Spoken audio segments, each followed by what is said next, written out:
అందరికీ నమస్కారం. అందరూ ఎలా ఉన్నారు? నేనైతే చాలా బాగున్నాను. మీరందరూ కూడా ఆరోగ్యంగా ఆనందంగా ఉండాలని మనస్ఫూర్తిగా కోరుకుంటున్నాను. మరందరం కూడా ఎవ్రీ మంత్ గ్రాసరీస్ తెచ్చుకుంటాం కదా, అప్పుడే మన వంటలో యూజ్ చేసే పొడులు కానీ, చట్నీ కోసం పల్లీలు వేయించుకోవటం కానీ, బ్రేక్ఫాస్ట్ కోసం కారం పొడి ఒకరోజు ప్రిపేర్ చేసి పెట్టుకుంటే వంట చేసేటప్పుడు హడావుడి లేకుండా వాటిని యూజ్ చేసి ఈజీగా వండేయచ్చు. అవి లేవనుకోండి, అప్పటికప్పుడు ప్రిపేర్ చేస్తే చాలా టైం కన్జ్యూమ్ అవుతుంది. ఉదయాన్నే లంచ్ బాక్స్ కూడా లేట్ అయిపోతుంది. ఈరోజు నేను మంత్లీ ప్రిపేర్ చేసుకునే కొన్నింటిని మీతో షేర్ చేసుకుందాం అనుకుంటున్నాను.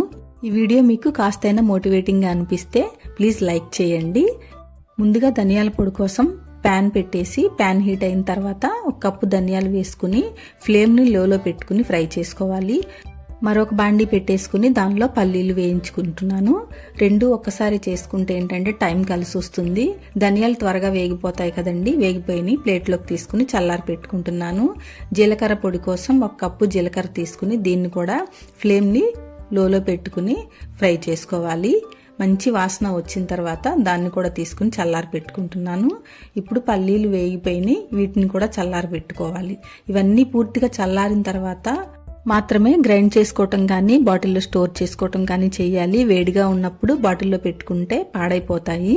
ఇప్పుడు నువ్వులు కూడా ఫ్రై చేసుకుంటున్నాను. కడాయి బాగా హీట్గా ఉంది కాబట్టి నువ్వులు వేయగానే చిటపటలాడతాయని చెప్పి కాస్త వాటర్ స్ప్రింకిల్ చేశాను. అలా చేస్తే ఏంటంటే కాస్త కడాయి కూల్ అవుతుంది. స్లోగా సిమ్లో పెట్టుకుని ఫ్రై చేసుకోవాలి. ఇప్పుడు నేను రసం పౌడర్ ప్రిపేర్ చేసుకోవడానికి 1/2 కప్పు కందిపప్పు తీసుకుని స్లో ఫ్లేమ్లో ఫ్రై చేసుకుంటున్నాను. వర్షాలు పడుతున్నాయనే కానండి చాలా హ్యూమిడ్గా ఉంటుంది. అందుకని కాస్త దాహంగా ఉంటే మజ్జిగ తాగుదామని చెప్పి మనం ప్రిపేర్ చేసుకున్న ఫ్లాక్సీడ్ పౌడర్ ఉంది కదా, అది మిక్స్ చేసుకుని తాగుతున్నాను. ఫ్లాక్సీడ్ పౌడర్, మజ్జిగ పౌడర్ ప్రిపేర్ చేసుకునే వీడియో కావాలంటే లింక్ డిస్క్రిప్షన్లో ఇస్తాను, ఒకసారి చెక్ చేసేయండి. కందిపప్పు ఫ్రై అయిన తర్వాత సెపరేట్ చేసేసుకుని 1 టేబుల్ స్పూన్ ధనియాలు, 1/2 స్పూన్ మిరియాలు, 5 నుంచి 6 వరకు ఎండుమిర్చి, 1 స్పూన్ జీలకర్ర, 2 రెమ్మల కరివేపాకు కూడా యాడ్ చేసుకుని లో ఫ్లేమ్లో ఫ్రై చేసేసుకుని దాన్ని కూడా చల్లారనివ్వాలి. ఇవన్నీ చల్లారేలోపు నైట్ డిన్నర్లోకి కిన్వా రైస్ వండుదాం అనుకుంటున్నాను. మొన్న డీమార్ట్లో తీసుకున్నానని చెప్పాను కదండి, వాటిని తీసుకుని ఇప్పుడు నానబెట్టుకుంటున్నాను. 2-3 సార్లు కడిగిన తర్వాత నీళ్లు పోసుకుని నానబెట్టుకోవాలి. 1కి 2 అయితే పర్ఫెక్ట్గా సరిపోతుంది.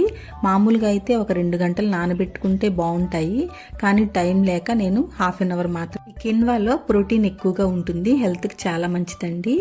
ఇవి నానేలోపు గరం మసాలా ప్రిపేర్ చేసుకుందాం. ముందుగా దీనికోసం ప్యాన్ పెట్టేసుకుని 1 కప్పు ధనియాలు వేసుకోవాలి. వాటిని స్టవ్ని లో ఫ్లేమ్లో పెట్టేసుకుని ఫ్రై చేసుకోవాలి. దీనిలోకి ఇప్పుడు లవంగాలు, దాల్చిన చెక్క, యాలకులు, ఇంకా బిర్యానీ స్పైసెస్ అన్నీ కూడా యాడ్ చేసుకోవాలి. కాస్త ఎండు కొబ్బరిని కూడా వేసుకుని మంచి వాసన వచ్చే వరకు ఫ్రై చేసుకోవాలి. ఇలా ఫ్రై చేసుకున్న తర్వాత స్టవ్ ఆఫ్ చేసుకుని 1 స్పూన్ గసగసాలు కూడా యాడ్ చేసుకుంటే ఆ వేడికి అవి కూడా ఫ్రై అయిపోతాయి. ఇప్పుడు వీటన్నిటిని తీసుకుని ఒక ప్లేట్లో వేసుకుని చల్లారనివ్వాలి. ఇవి చల్లారిన తర్వాత గ్రైండ్ చేసుకోవటమే. నానబెట్టుకున్న కిన్వాని నేను కుక్కర్లో వండుతున్నాను. స్టవ్ని మీడియం ఫ్లేమ్లో పెట్టి 2 విజిల్లు, సిమ్లో 1 విజిల్ వచ్చిన తర్వాత స్టవ్ ఆఫ్ చేసాను. దీని ప్రెషర్ పోయేలోపు మనం ఫ్రై చేసుకున్న వాటినన్నిటిని గ్రైండ్ చేసేసుకుందాం. ఇవి చల్లగా అయిపోయినాయి కదా. ఫస్ట్ జీలకర్ర పొడి గ్రైండ్ చేసేసుకున్నా. డైరెక్ట్గా మిక్సీ జార్లోంచి బాటిల్లోకి ట్రాన్స్ఫర్ చేసుకోకుండా ముందు ఏదైనా బౌల్లో కానీ ప్లేట్లో కానీ తీసుకుని చల్లారనివ్వాలి. ఆ తర్వాతనే మనం బాటిల్లోకి ట్రాన్స్ఫర్ చేసుకోవాలి.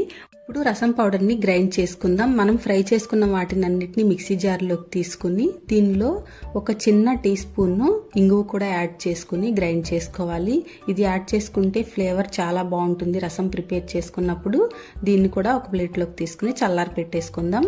ఈలోపు మన కుక్కర్ ప్రెషర్ పోయిందండి. కిన్వా రైస్ చూసారా ఎంత పర్ఫెక్ట్గా కుక్ అయిందో, చాలా బాగుందండి. ఇంకా మిగిలిన గరం మసాలా పౌడర్ని కూడా గ్రైండ్ చేసేసుకోవాలి. ఇవండి నా మంత్లీ ప్రిపరేషన్స్. వీడియో లెంగ్త్ ఎక్కువైపోతుంది కాబట్టి అన్ని ప్రిపరేషన్స్ చూపించలేదు, ఇంకా కొన్ని ఉన్నాయి, మరో వీడియోలో షేర్ చేసుకుంటాను. ఈ వీడియో గనక మీకు నచ్చినట్లయితే లైక్ చేయండి, షేర్ చేయండి, మన ఛానల్కి సబ్స్క్రైబ్ చేసుకోండి. Thanks for watching. ఈ వీడియో మీకు ఎలా అనిపించిందో తప్పకుండా కామెంట్ చేయండి.